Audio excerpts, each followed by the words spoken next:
In Kingston, Ontario, a unique organization is quietly reshaping the lives of Indigenous families.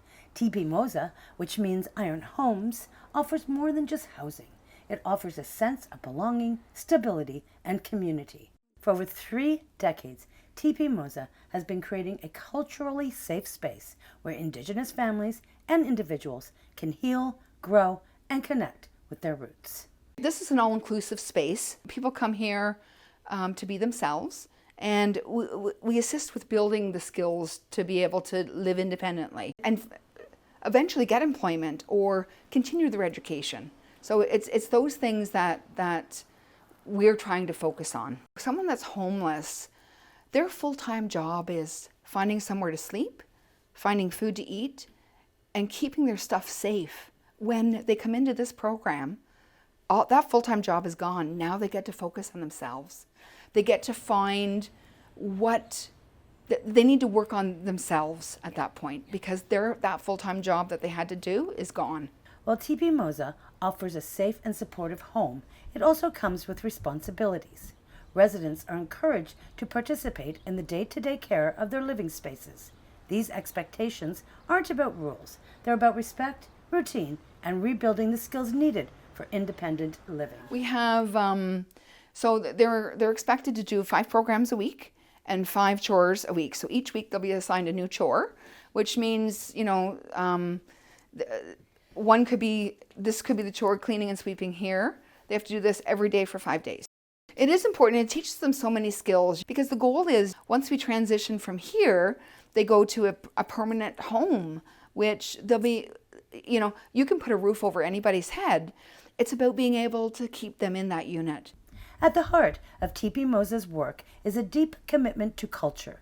The organization's vision is carried forward not just through leadership, but through the wisdom of Indigenous teachings, values that honor community, healing, and connection to the land. In a world that often pulls people away from their roots, Tipi Moza creates a space to return to them. The culture brings the person back home, brings all of those 4 quadrants, mental, physical, emotional, and spiritual, all together into balance. And in here, it's the spiritual quadrant that really shines, right? And we give that opportunity for individuals to explore those things that they haven't been able to explore before, haven't had the opportunity to because of Indigenous social history factors, things that happened in the past, pretty terrible things, and people kind of shut that down. Now it gives them opportunity to flourish and grow, and then you can be the best person that you can be. I think it's important that Indigenous housing is led by Indigenous organizations.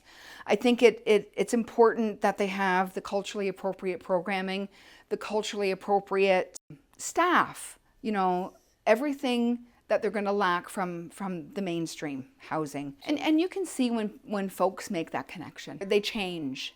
There's a change in their attitude, there's a change in their demeanor, there's a change in them all the way around.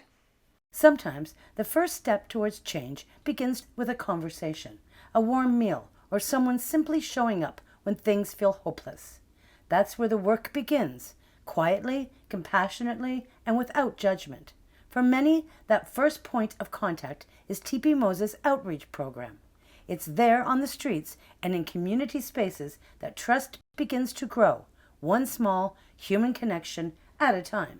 We would try to be in the community as much as possible. A lot of our residents start with their relationship with Tipi Moza's outreach. So they're coming and just getting camping supplies, food, coming in for warming or cooling depending on the weather. We'll help them get on the wait list.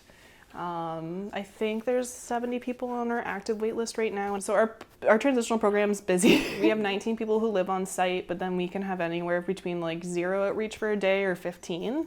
When he first arrived at Tipi Moza, Joey felt a mix of relief and hope, grateful for the chance to start fresh.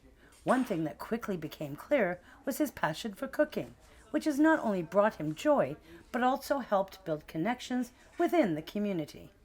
And just glad I came here. Living down the street is pretty hard, but I like it here, so get along with the staff. I can cook, I can clean. Trust me, I'm a good cook. About a month ago, I was supper helper, and I made taco salad. I make the best meatloaf. There was nothing leftovers at all week. So Hearing of the simple things reflect the deeper purpose of Tipi Moza, not just providing a place to stay, but creating a sense of belonging. That connection is especially vital when you consider the broader picture. Indigenous people represent 26% of those experiencing homelessness in Kingston. Tipi Moza is working to change that. And then we have step-up homes or second-step homes like Yonge Street, like Macaulay, that individuals get the opportunity to really call their own space, because this is a shared space, but that's their own place. I mean, then they get an opportunity to seek post-secondary education, complete their secondary education. After they get an education and or they top up whatever they have experienced before, had the opportunity before, then the world is their oyster. For WPBS Weekly, I'm Gail Paquette.